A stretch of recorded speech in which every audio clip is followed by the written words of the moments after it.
what I've always found it really interesting when a person says, "Oh, whole life is a scam," or they'll say things like, "Well, the only reason you want it to be higher base is because you want to get paid, greater," or we'll even get a lot of what I would call supposedly CFAs. I don't know if you have that in Canada, but yeah. And these people are, well, you should just put it into investments because in the long run.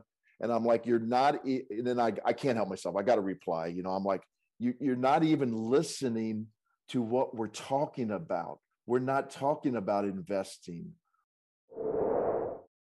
Discover the money advantage that's available to you and your family. Create generational wealth.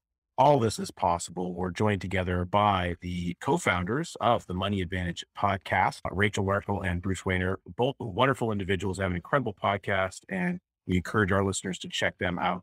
Now, Rachel is the co-founder and chief financial educator and content strategist at the Money Advantage. She's known for making money simple, fun, and doable. And she has an interesting story she's going to tell us about her near-death experience, how that's shaped her method of teaching people about finances in a new way. Bruce is the lead advisor of the Money Advantage, and he designs and communicates the individualized solutions to help their clients increase cash flow and financial control. He is also an authorized infinite banking practitioner. And we had the pleasure to spend some good time with Bruce here recently at our annual think tank conference. We always see him down there, and what a wonderful event that is. And we're blessed to have both of you with us today. And so tell us a little bit about your journey starting the Money Advantage podcast and taking it to where it is today. So Rachel, let me kick it off this podcast just briefly, and then we'll go from there. So several years ago, you guys have been in the industry a long time. We're sitting around St. Louis and we're just kind of getting tired of fighting with other producers in the industry that were, not doing things correctly in our view. And when we say not doing things correctly, they weren't taking a full financial picture. They weren't looking at people's cash flows properly.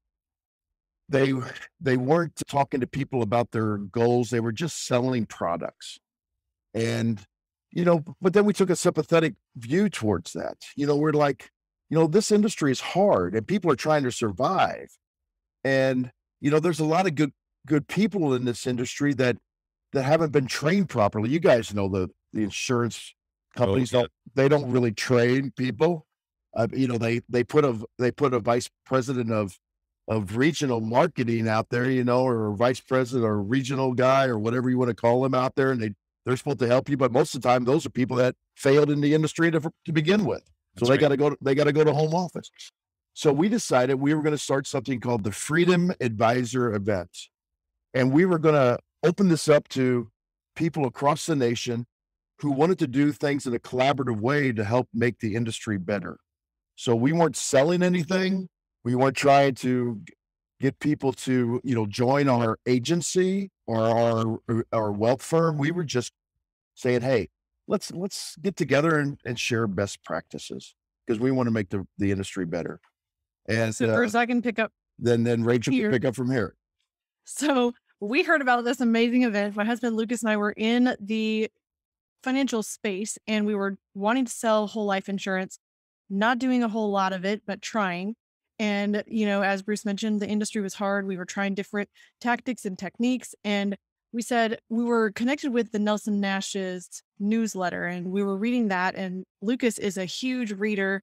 He is digging into history and economics and monetary policy and Austrian economics. I mean, anything that is in that vein, he's read it and consumed it and understands it. And so as we were personally reading Nelson Nash, and as we're on this Nelson Nash email list, we heard about this event. We said, well, that would be a great opportunity to meet Nelson Nash. And this sounds great what these guys are doing with this event to really help build the industry. And what better way to meet like-minded people? So we went, I still remember Bruce, you guys and your team sitting up on that couch on the stage. And I was like, wow, these guys are really cool. Not only were they very holistic in their approach, they were really genuine, good people who were genuinely wanting to do what's best for the client. And that's how I felt about Nelson Nash. That's how we felt about Bob Murphy and, or am I saying that right? Yeah, Bob Murphy, Carlos Lara, and then the whole team at E3 Wealth. And So we were looking not only for a way to grow our business, but then also just for even mentorship and saying, how do we continue to grow and do things better? How do we serve clients more effectively? And we knew that some kind of a long-term relationship with somebody at E3 was going to materialize at some point. And so then it was a while later, we were camping and we had this idea. I was creating videos on YouTube and that was going well. I was providing pretty high level education about saving and investing and storing your cash and just really high level information about infinite banking. And we said, really, we wanted something that could put a lot more teeth and meat into this and provide a lot more substance. Whereas we know these concepts well, but how can we make sure that people are getting all of the details that they need as well? And Lucas called Bruce and said, hey, would you do a podcast with Rachel? And Bruce said yes. And really, we've seen Bruce as a mentor and a leader in this space and just a stellar Bruce. I don't tell you often enough how much we think of you. And really that is what started this whole journey, saying, how can we help educate people more effectively to give them the tools they need to be able to confidently make decisions, not just try to sell them, not just try to share all the things that sound too good to be true, but really to unpack it. And so through, I think, 4.5 years of podcasting now together, I've learned a lot. We've been able to reach a lot of people. We've had a lot of people reach out to us. And that's really been the journey of the money advantage, which sometimes I think the money advantage, what do people think when they hear that term? I mean, obviously, if you have money, it's an advantage, but I hope that people see that it's deeper than that. There is a way to use your money in a way that provides a greater advantage to you and your ultimate life and the goals that you have and the outcomes that you have, that you want. And we're helping people have that advantage with their money. Mic drop. Yeah, I was going to say. Rich, There you go. we'll be back later. Go ahead and take over, guys. Yeah, it reminds me of, something that Nelson did such a wonderful job at through all the years that we were blessed to know him, is that he wouldn't explain to you what you need to understand. He would share knowledge and then ask you what your understanding of what he explained is. What does this mean to you? Yeah. And the industry, to Bruce's point earlier, the industry's got it completely backward for the most part. The general community of financial professionals or advisors who want to share this process with their inner circles, with their, communities, they're leading with product first and everything that you need to understand. And that, in our experience, 14 years into our journey, is far more difficult and far less sticky because people aren't developing an understanding of the concept by thinking. They're just developing somewhat of an understanding of the process by listening to someone say, these are all the things you need to know about the process of becoming your own banker, the infinite banking concept. And for folks like Bruce, Bruce, you've always been kind to me. You're just a consummate professional. And anytime I've heard you talk at Think Tank, you're coming from a place of integrity. Like, you really want people to grasp it. And the tools that you use to develop a really clear understanding of how they're structured financially, what outcomes are they looking to achieve, and how this process can be a great, advantage, no pun intended. But we need to really continue to get our message out there the way that Nelson intended it. And before he passed away, he shared with us, he was quite clear that he wanted to make sure that people understood that this is all about the message, not the man. We do, I think, a very good job in our community of giving credit where credit is due and really honoring Nelson and his legacy, but he really wants people to honor the message. And so That's beautiful. Jayson, if I can just share something on that. I was thinking the other day how much more transformational it is to engage with material rather than just hear someone else talk about it. Yeah. And I think that this is really important even for listeners to the show. I mean, we were just discussing a scripture passage for Lent that we're doing with our kids right now, and it was a question that we had to think through in our own life and apply it and come up with a story of where it related to us. And you can say, well, let me just pass because I'm just going to hear what everyone else has to say and I'm just going to pass. But that doesn't really transform you or make it stick.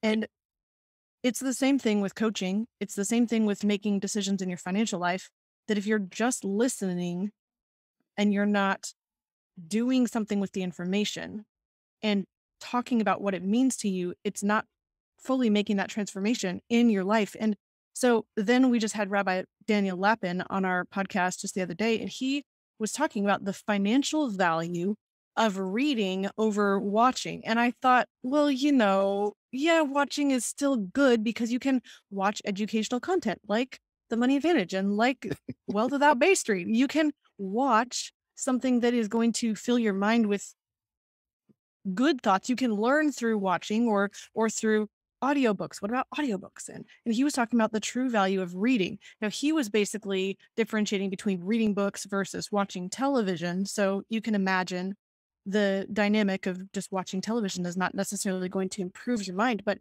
if you think about it, though, you can listen to a story, you can listen to a talk and walk away and say, that was an amazing talk, but forget what it was the next day. But if somebody asks you what you think about that or what you would say if you were on stage, all of a sudden things change. And so that's part of the value of teaching. I think that's part of the value of, all of us know that as soon as we learn something, if we can go turn around and teach that or somehow work with that information and help somebody else gain the understanding, then it benefits us more powerfully as a teacher. But I think anyone listening can do that as well. You can teach to your children, you can teach to a friend, or simply get into a conversation with an advisor where you're working with the information, not just listening about it. Reminds me of something that Nelson talked about frequently, and it was a message that he learned from the gentleman who started Piper Airplanes. And he had said that you may have the best message in the world. You may have the best delivery system in the world. He was talking about the telephone. But if you don't have a person listening on the other end, you don't have this thing. And so the Money Advantage podcast, what we're doing here with Baystreet and many of our colleagues who have similar mediums that we're utilizing, we are simply trying to get what we believe is the best message in the world, being Nelson's message, out to as many people as possible. And we're just seeking those active listeners on the other end. And thanks to, the mechanism of the podcast platform and YouTube, et cetera, we're able to find those individuals. More importantly, they're able to find us. They're seeking that message. They're seeking some method, a mechanism of financial change and empowerment in their life because they haven't had it. And so they're grasping for that thing that's going to help them meet their objectives, give them the financial peace that they're looking for and the clarity that they want on their financial life and the active steps. But like you said, Rachel, nothing happens if you don't book that first phone call, if you don't start the engagement process of doing the activity to take yourself down that road. And that means meeting with a coach, booking a time to speak with someone about how you can implement this in your life. Well, and recognizing too that, and we share this is just part of how we show up, is that as a coach, we're responsible to you, not for you. Yeah. Because Nelson didn't title the book Taking Control of the Banking Function, provided someone else is doing all the work for you. he titled it Becoming Your Own Banker, which means you've got to do a deep understanding of the problem so that the solution actually matters to you. And when Nelson coined his 5th golden rule to rethink your thinking, it's about developing the ability to rethink your thinking. And a coach can be very helpful in helping you to do that. But once you've begun to rethink your thinking, it's really that the heavy lifting cliche is true. It's really entirely up to you, because if you continue to abdicate the responsibility, you might understand the process, but if you can continue to abdicate the responsibility, you're not truly becoming your own banker. You're dependent upon an advisor. You're dependent upon a coach to be the banker in your life, because every single time you want to implement the process, you're reaching out to that person. And what we're doing in our community is empowering people to really do this for themselves. And Bruce, I'd like to ask, for the benefit of our viewers and our listeners, What was the domino effect for you? Like when were you first exposed to the process, and what tipped that domino over to lead you to where you are today? Well, I like to say that I was doing infinite banking before it was cool, and I didn't even know it. But my mother and father. See, I don't know how it is in Canada, but in the United States, the government tends to get involved with a bunch of things. So We have the same disease here. right, well, yeah. I was being a little facetious. I know you guys have a few little problems too, but But it my could even get their way into into the movement of trucks these days. yeah, Mm. yeah, absolutely. But my mother and father actually took a whole life insurance policy out on me when I was born in 1963. Wow.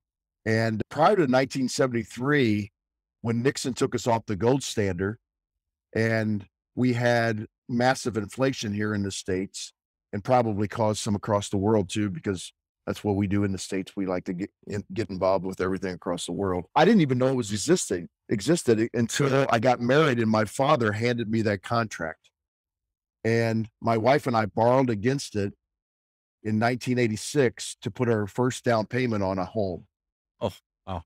And then I paid it back. And then Mark Benson, who you guys know, he and I got involved part-time with Franklin Life Insurance, and we wrote our own policies as every producer should. We're maximizing, we're living what we're preaching. And then, but I was still doing it part-time. And then I got out of it for a while for a variety of reasons we don't need to talk about on the show. But I moved to California to start a private Catholic high school because I got the opportunity. And California real estate prices were a lot higher than Missouri real estate prices. So I needed more capital. Well, just like, Nelson used to always talk about, you need a place to store your capital. Well, guess where I got the additional down payment for my house in California was my whole life insurance contracts. Love it. And so that was in 2001. And then that thing didn't work out very well. So that's when I got back in the industry full time then in 2007. Of course, then we know what happens in 2008. And Mark Benson and I were kind of thinking, we've got to figure out what went wrong and also how to prevent it in the future. And we were already whole life insurance people, but we weren't infinite banking people. Although we were still helping our clients with that concept, but we didn't have a systematic way. So we went to Bob and Carlos's Night of Clarity in Nashville. Mm. I believe it was in late 2008 or 2009. And we sat in the front row and we were like, okay, we had the blueprint. And from there, then, we just kept going down the rabbit hole to get better and better and better.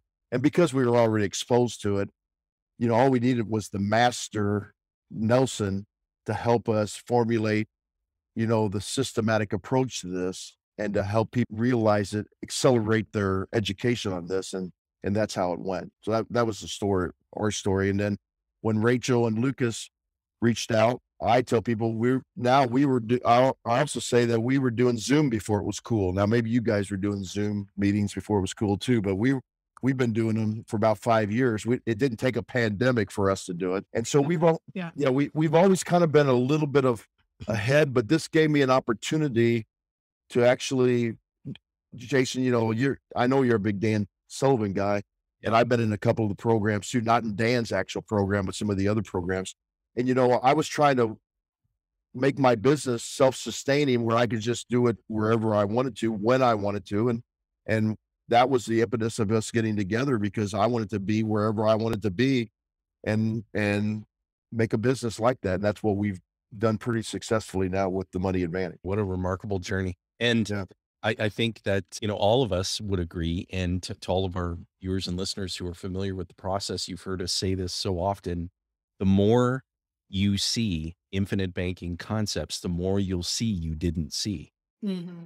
Because you've developed the ability to rethink your thinking and you're receptive to learning new things and to thinking differently about them. And so, yeah, that's a great, great journey. Wow. Nelson said that the most important word was the word concept. Yeah. Mm-hmm. And it's from it because that it ties directly to our brain's ability to think something through. And that's why he really referenced that. And infinite, obviously, being because if something's finite, you put limitations on it. And so the only limitation is what's in between your ears. It's your ability to see what's possible in how the implementation of this mindset and this cash flow management happens throughout your lifespan. And now you talked about, Rachel, you're connecting with Bruce at that first event. And I recognize that right away, because that's the same, that Freedom Advisor event, I believe, that Nelson attended. That's the same one that's available. The talk that Nelson provided there, it's recorded, is on the Nelson Nash Institute channel. Yes. And it's Nelson talking about his very first estate farm policy that he got in 1959. And $388 a year in annual premium. And he talks through, so that whole video is 1 hour and 14 minutes long. I know, because I've documented all the things that Nelson talks about in that video. It's one of my favorite videos to go back and watch, because I saw Nelson deliver that conversation, that talk about his State Farm policy example, and the graph, and the 4 checks that he took out to get his cost basis back, and all those things multiple times, not as many as some, but certainly a number of times. And for my opinion, that one session is the best session I ever saw Nelson do it. And I wasn't even at that event. And so I encourage my clients to go back and watch that session a number of times, because Nelson talks about his most profitable land deal on that 500 acres of timberland, and then how he financed that deal 50% interest to the guy that bought the land from him. Like, that doesn't show up in the illustration, does it? Right. And what an incredible capture of Nelson's message. It's available for everyone, because, you guys put that event on, the Freedom Advisors event. And so, Rachel, I'm assuming that might've been the same one you attended. What a wonderful experience for you and your husband to have to see Nelson deliver that talk. And, I envision myself being in the room every time I watch it. Well, you guys, I was just to say, Rachel, talk about your experience with Nelson and how he gave his time. Yeah. So I don't remember that talk as well as you do. I'm going to have to go back and listen again. I'm a concept person more so than the detail person. So as you're sharing those details, I'm thinking, I remember him talking about being on his knees, praying and needing the capital and saying, where am I going to get this cash from? And I mean, God told him, or he had an awareness through the prayer time, however you want to say it. He had this realization that there was money in his life insurance policy. So I remember specifically that piece, but I will have to go back and look at the numbers. But I'm thankful that you bring that up. I loved listening to him talk, and he was just a good person. I mean, you just hear from people who are wholesome, good people that have an amazing life perspective and just a desire to share that goodness with others. And he just radiated that. And he had passion for the work that he did, but there was nothing, sleazy or weird or odd. You just didn't feel any of that around Nelson. It was just only goodness. And my husband and I, Lucas, are at this event. We're saying, how can we get the most out of this time as possible? And we said, well, let's see if we can take Nelson out to lunch. And so I think we just sat in the hotel or the conference location that we were at. It was a hotel, I think, right, Bruce? Mm-hmm. So we just said, well, let's just go to the hotel right here. And I remember Nelson is drawing on napkins and talking about his history, and we're asking him questions. And the most important moment for me that just felt so affirming, he looked at my husband and I and said, you guys are the future of this industry, not like just us personally, but the fact that we were young and grabbing onto this concept, and that we were a couple doing this together, and that we wanted to not only do it for ourselves, but help other people to understand the power of infinite banking and being able to use it for themselves. He just recognized that desire that we had to be able to help others. It just felt so, so cool. And I remembered saying, we are going to someday have you on a podcast. We had in our mind that we wanted to do some kind of a podcast at this point. And this was way before, probably 6 months before we reached out to you, Bruce, to start the podcast. But then we said, let's go ahead and make sure we get Nelson to speak and be interviewed on this show. And I knew that he was up in years, and there was that extra motivation to say, I need to start this podcast before the end of his lifespan. And I was so thankful that we had that opportunity to interview him on our podcast. And this was several years ago now. So just such a beautiful legacy that he left. And I'm just so amazed that he did say it's a concept. It's a way of thinking. It's a framework, if you will, to be able to fit in so many of the challenges that people face financially and find a way to put control in someone's hands for the person who is willing to say, I am responsible for my own financial future. Yes, that's me. I will choose to become educated. I'll choose to make the right choices. And I'm going to choose not to just rely on someone else to tell me what to do. Amen to that. All day long.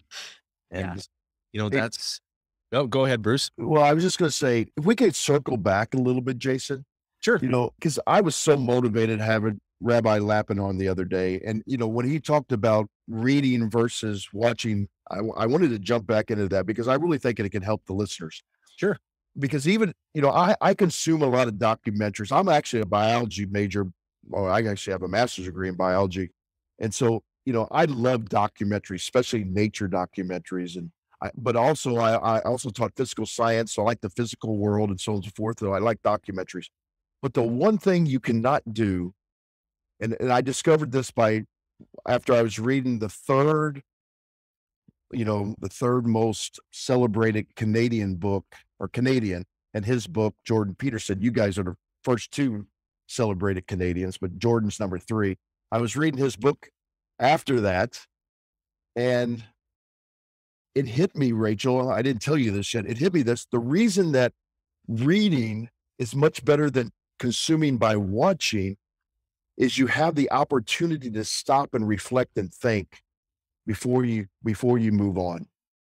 And I'm actually reading Jordan's book, and I'm thinking, and it actually hit me at that time period, probably because I was thinking. And that's the difference between, now you can pause, and think. You can do that, but it's much more intrusive when you do that. Mm-hmm. So I would encourage the listeners, St. John's College in Minnesota and I believe Hillsdale, where Robert Murphy went to, they, their entire curriculums are reading classical novels, and what you get from that experience of learning from not only the stories, but about each author and what they're trying to give back to the world, because that's what they're doing in books, right? They're giving to the world an expression of their experience.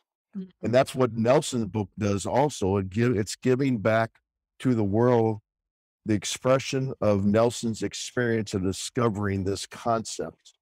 And so that's why reading the book is much even better, Richard, than probably watching the video because of that situation. So that just popped into my head. I thought I'd Bruce, share I that. think there's something I want to say about that. I'm in the editing stage of my book that will be coming out hopefully this summer. Good transition. So thank you. So the writing is so challenging. I would not consider myself an amazing writer in terms of, I would think that an amazing writer would just love writing, would sit down, the words would just flow out of them, and they would feel so much better about their expression by the time they're done writing. I feel like I belabor over everything because I want to make sure that it's congruent and it fits. But I can say something in 2 seconds, and I might take 30 minutes to write the same thing.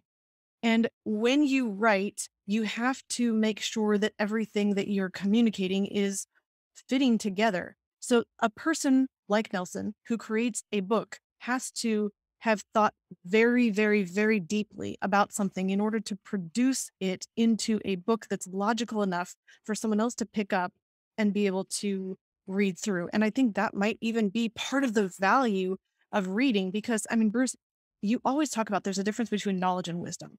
And we have people, I mean, anyone in this world now who's hungry for information can go find loads, just plethora of information. I mean, you can go to YouTube and I don't even know, they're producing millions and probably trillions of hours of video content daily. I don't even know, but it's a lot of information that people can put out on YouTube, and we're on YouTube. So I'm not downplaying the platform or the video content or speaking in any way.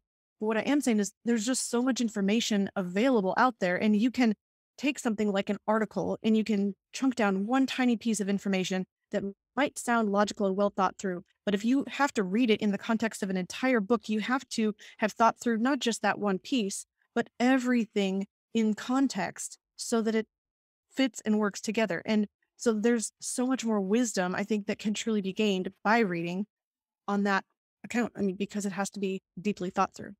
And what are you seeing from people who are connecting with you who have taken that journey of spending a little time with Uncle Google and then hopping on to the YouTubes and the Instagrammies and the tweeters and all of that stuff? Uh, So what are you seeing out there in the United States and the marketplace around this message and how it's gaining traction? And I think I have a sense of what your reply is going to be, but I'll I'm just very curious to hear. I'll share briefly, and then Bruce, I want you to unpack this.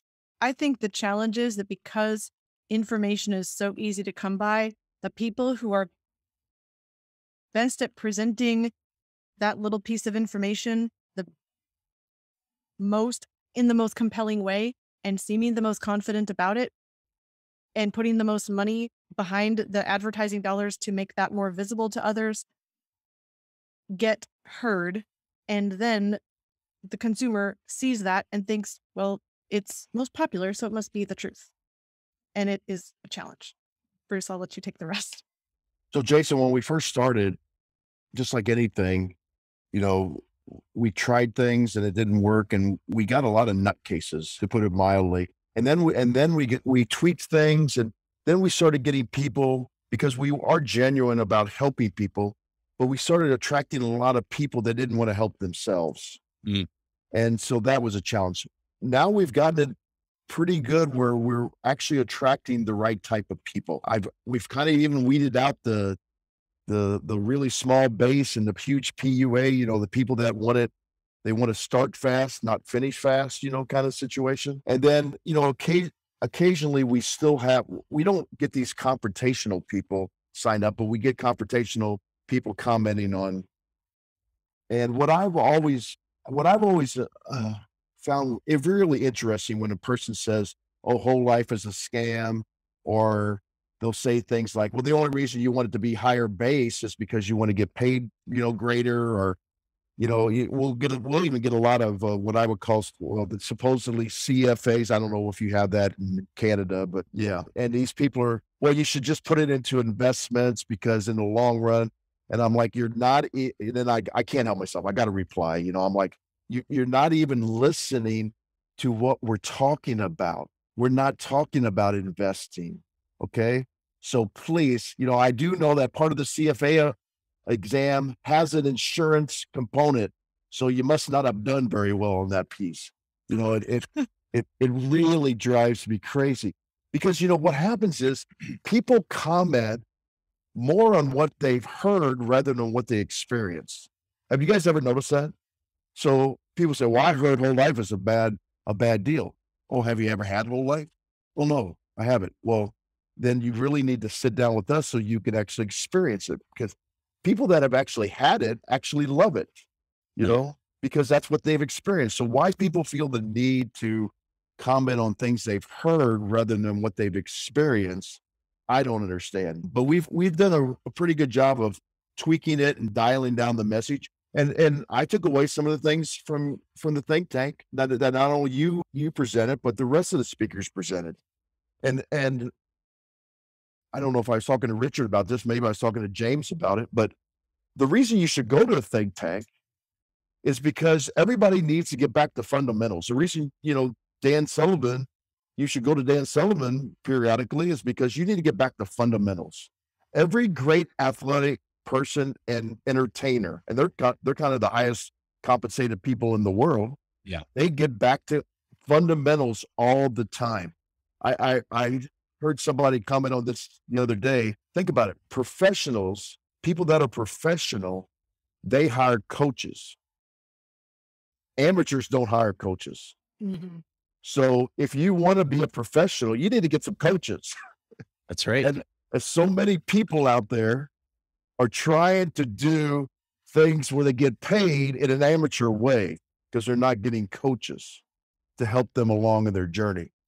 So, you know, I just think if we can continue to stick with the message, because James and I had lunch before the pandemic started. So I guess it's actually three, because the one was, electronic, Zoom, virtual, whatever you want to call it. And, I tried to bring up the whole 1090 to James 3 years ago. And James was like, hey, don't even pay attention to those people. He didn't even want to talk about it. He probably doesn't even remember it. And if he sees this podcast, he's probably going to go, I didn't say that. Because now he's so passionate about it, not as passionate as Ryan is, but, about straightening out. But it's starting to go away. I really see that it's starting to go away. And why is it going away? It's the same reason why all these other fads have gone away. Because it's not set up in good, sound fundamentals. Right. And it'll be like, oh, look over here, look over here. People look over there for a while, but then they're going to realize that, no, this doesn't really work. So I would encourage because I know we have a lot of financial advisors and insurance producers listen to our podcast. I'm sure you do too. Oh yeah. So I would encourage them to continue they're doing a good job right now by listening to podcasts, but get other professional coaching and become a part of the Nelson Nash Institute too. When you talk about going back to the basics, we have to remind ourselves that our clients need to do that too. Yes. And so one of our approaches in having conversations with clients we host quarterly client group coaching to bring like-minded people together so that clients don't feel like they're a lone ranger. They're actually networking, getting to know, developing relationships within the client community. But we're continually going back to the fundamentals, the essence of the process. If you were to, I would wager, I mean, I'm not a betting person, but I would wager that if you put a group of professionals together in a room, and then you put a group of clients who believe they're practicing the process, and you asked one question, can you describe to us what the problem is and what the essence of the process of becoming your own banker is? And the array of answers that you would get would just blow your mind. And so it's continually reinforcing that with our clients as well, and Nelson does such a great job describing it when he talks about use it or lose it. And he was just discussing EVA. The whole focus of that particular part of the book was about economic value add, but he made some really good points in there about making this a lifestyle. And that's really what the concept, the process is all about. It's not a financial plan. It's about making it a lifestyle, because if you don't continue to train, if you fuss too much, like what you were describing about all this 1090 nonsense and focusing on all the, as Nelson would say, majoring in the minors, and you make training short shrift, then you're going to lose it. The knowledge is going to escape you. And the shallow, all I need to do is read a book and sell someone a policy, and now they're practicing a process, is just amateur night at the arena. To your point, Bruce, like if you want to be the best, then I believe our clients want to be the best in practicing this process in their lives. So we've got to get them back to the basics too, at a higher frequency than I think we believe we should be. It should be even more frequent. Yeah. And that's one of the things I took away. We have a private Facebook page, but Rachel and I are working on videos now with our podcasts that can turn into videos so that we can share those with people. But, you just gave us another about getting our clients together. We've had clients on the podcast before, but I think we probably ought to get our clients together. That would be fascinating. Yeah, I think that would be great. It'd be amazing what kind of conversations come out of it, especially when you do the breakout rooms. And again, going back to the fundamentals in Nelson's book. So we always reference the book all the time. And I tell people flat out. So I was on a call right before we went live here on our session, and I speak to a gentleman who's referred by a client, and he's had, conversations over the last 6 years with this client of mine, but he hasn't read the book. He's maybe watched two videos, a couple things. Then he said he has a cousin that has whole life insurance. Okay, great. So he doesn't really do anything yet. And I said, okay, cool. Well, the great news is you have a massive opportunity to get a lot of education and to make a decision if this is something you want to do in your life. Because as you said to him, I said, this book, this 92 pages in this book has changed every aspect of my life, including my financial life, but not limited to. There's not a single component of my world that is not shook and impacted in a positive way by the essence of what is in this book. It is a core element that underpins every single item that I think about in my life, including my relationships with people, all because of this book. So it's far expansive, much beyond just your financial life, and it's a lifestyle. Now, you may decide that's not the right path you want to go, and that's okay. But I can tell you flat out, if you want to work with someone on our team, if you don't own a copy of this book and you haven't read it, there is absolutely no point in getting started, because everything begins here. And if something were to happen to me and you still have this book, I can sleep. I can have confidence knowing that you can figure it out, because all the answers are here. And so that really impacted him in that conversation. So he's like, I'm going to commit to read the book. I'm going to buy the book right now. Said, and I gave him some other resources, of course, the documentary film, Nelson's documentary, and some of our webinar content to go through. And so we'll be teeing up a meeting in about 2 weeks for him to get through that information. But I says, look, there's just no point. There's no point starting. All the fundamentals are here. If you don't know this information, or at least have exposure to it, you may not know what it all means. You may not know how it interacts with you yet. But if you don't have exposure to those core components, we can't build anything. We can't start building a structure on top of it without the foundation. You don't want to build a skyscraper on a weak foundation.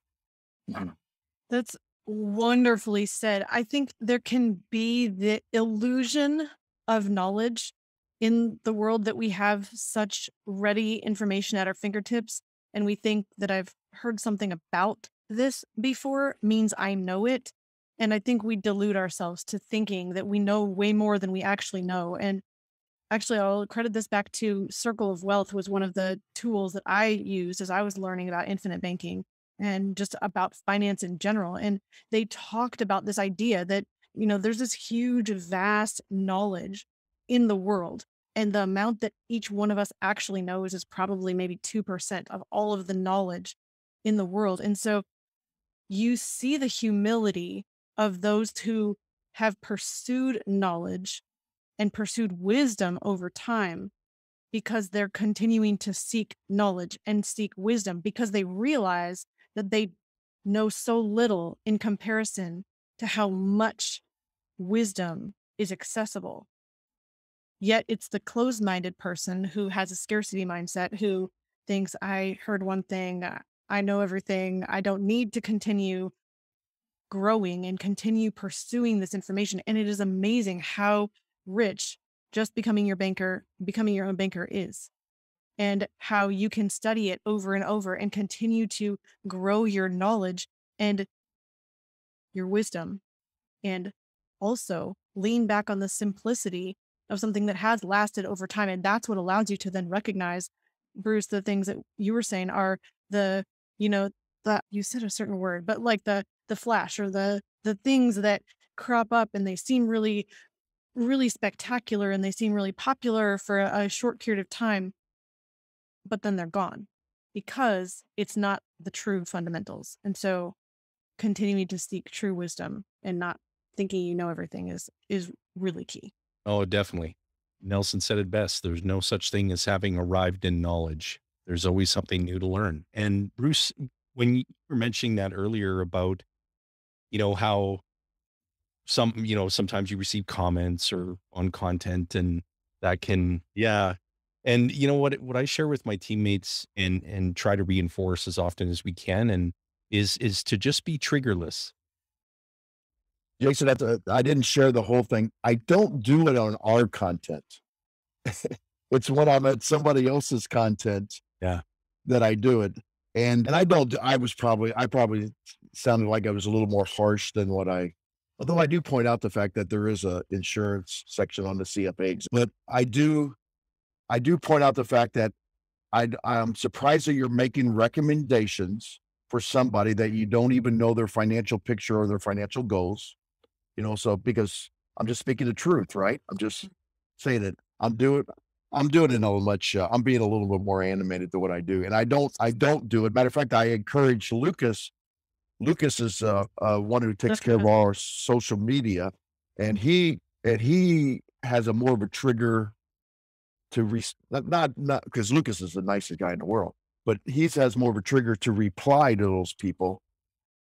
And I encourage him not to reply, but he's always doing it for search engine optimization, you know. Well, so here's part of what you can see behind this as well. And for a while, I was just thankful that I didn't read all the comments because my goodness, I mean, people will find crazy stuff to say about the shape of your nose for like really ridiculous things that have nothing to do with the content. So it's baffling to me who is commenting sometimes on, social media, especially YouTube. But what is very interesting is that we realize that, well, if somebody has a negative opinion to share, that still allows more people to see that content because there's more engagement. So engagement of all forms is okay.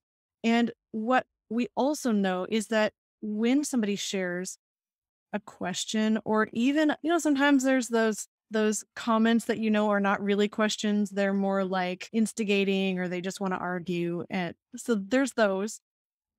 We realize as well the value of having somebody else who might be more interested in the concept reading this comment later and saying, well, they do have a good argument. So what is the answer to that? And so we like to make sure that we respond with kindness and with grace and with providing resources to somebody who might be coming across that content and comment later and wondering, well, really, what is the answer? So how do I think through this? And so the one thing that I can say is anyone ever seeing the comment section of any of our social media would always say they've been very professional and that we've definitely provided information and resources and knowledge. So Jayson, but I have taken what you said under advisement for the future. I appreciate you for saying that. Mediators don't get triggered very often. That's part. I get triggered in isolation after, because I'm supposed to get along with everybody, but that means everybody also ticks me off. So, but then I go off into isolation and get triggered, is what happens. Well, great thing about these comments is that what a beautiful way to allow people to self-select. Yes. I mean, you guys run your podcast. You do we talked about this before when we went live here for a recording, but you guys do live sessions and which is phenomenal, and kudos to you for doing that. But so you're going to get live commentary and things that happen, and there's a lot of stuff that happens in a live. Like, we don't edit much of our podcast unless there's a tech glitch or somebody's audio.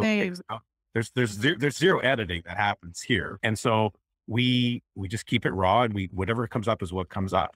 But the commentary that happens, and you have the negative Nellies of the world, or whatever, they're seeking for a fight and they want to be a keyboard warrior. I'm like, good for you if that's how you get, what turns your crank. But what a way to self-select yourself out of an opportunity, and the likelihood that you're going to be able to do business with those people. I mean, you just eroded it, and that's okay, because now I just say, oh, great. So this person that's now on my calendar to have a phone call is also the person that was making those comments on the video. I think I could cancel that meeting. It's good. They normally don't book meetings anyways, and they normally are not finding you at the moment that you're live either. So just a little bit of peace of mind there.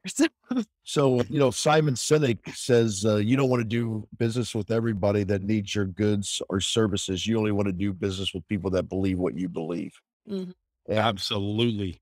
Yes. And we actually, in the early parts of it, we were trying to help everybody, see the light. And Richard, you're exactly right. Now we just, really concentrate on the like-minded people and let the other people self-select. And we've got our messages has helped do that, along the way. So yeah, I agree with that 100%. Nelson used to say, and anyone asked them, what was it you, well, do you ever have the gut feeling there's something fundamental wrong in the world we live in? Yeah. Give me $20, buy this book. and he would say, what do you have? You got, maybe you made a couple of dollars, or you broke even on the cost of the book. For us in Canada, we barely break even because it costs more to get across the board. But but someone reads it, they read it or they don't read it.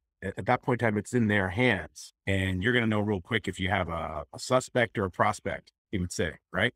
And so the book is it's great for all the things that we talked about it being great for, and it's the core, the foundation, the material that people need to have. But it's also great in that it gives people the ability to choose if they want to, they want to take the red pill or the blue pill, right? And they're going to choose to go down the path that they want. Meanwhile, I've moved on with my life helping somebody else. Mm-hmm. Which Yeah, is absolutely. an amazing, much better place to be in. And, it's interesting that I think from my perspective, coming into the whole infinite banking space, I was originally thinking of infinite banking as how do you store cash most effectively? And so we're talking with people who want to store cash most effectively and be able to access capital and be their own banker. And, there's the other component, the other piece of this that for a while, I think, Bruce, we didn't do as good of a job of talking about the death benefit and the value of the death benefit. And we realized that we needed to really change the way we were communicating, because we didn't want to say the death benefit is a side benefit, a fringe benefit.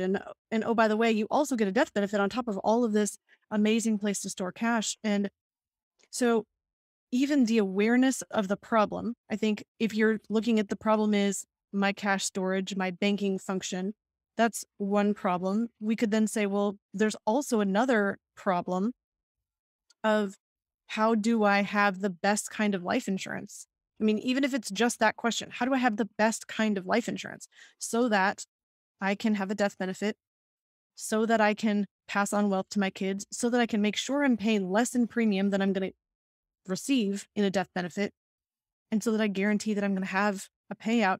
Those are questions then that are on somebody's mind if they're truly caring deeply about their family. And so that even then shifts the perspective of what kind of a person is looking for this information and the solutions to that problem, because that isn't a different problem to solve. We all still have the same problems, but it's a different facet of the same problem. Your perspective, Rachel, has shifted on that, I would suspect, because again, you had an experience in your life that shifted that for you a little bit. Can you speak to that a little bit as to how things transpired and how you elevated your understanding of the importance of the death benefit? Yes. So Lucas and I had come into life insurance first from the side of how do we store cash best? We moved from let's store money in gold and silver, and then we realized that's not as liquid as we wanted it to be because it was in half the value when we wanted to liquidate it for the purpose of investing in our business. So we came first to this idea of I need a better place to store cash that's better than the bank, that's better than gold and silver. How do I do that? And so we started asking that question. We really got gung-ho about whole life insurance at that time and the concept of using infinite banking as that place to store cash.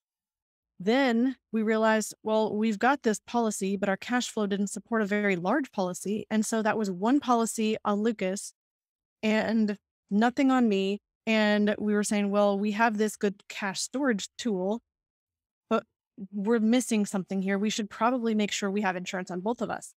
So then we came across the idea of human life value. And we said, well, let's go ahead and insure that. What does that mean for us? Well, it was tremendously higher insurance than we thought we could qualify for. And so we insured Lucas with an additional term policy to supplement up to his human life value. And then we insured me with 2 different term life insurance policies at that time. And that was my human life value. And I'm pretty sure that anyone listening is probably familiar with that term, but it just means as much life insurance as you can get. The insurance company is never going to overinsure you. They will insure you up to what they see your economic value. And I always say your actual value is infinite because you are wonderfully created and you can do so much more than any dollar amount. But there is a fundamental or a financial cap on what the insurance company will provide as a death benefit for you. So we said, well, we have our maximum insurance oh, by the way, we're insured if anything happens. So then we'd probably had that for 3 or 4 or 5 years, somewhere in that ballpark. And we're going on living our lives thinking, well, this provides us the ability to convert this term over to whole life insurance later. Everything's all set. We're doing as much as we can today. Well, then I came into a situation. I delivered my second daughter. This was about 3 years ago. She was born May 20th, 2019.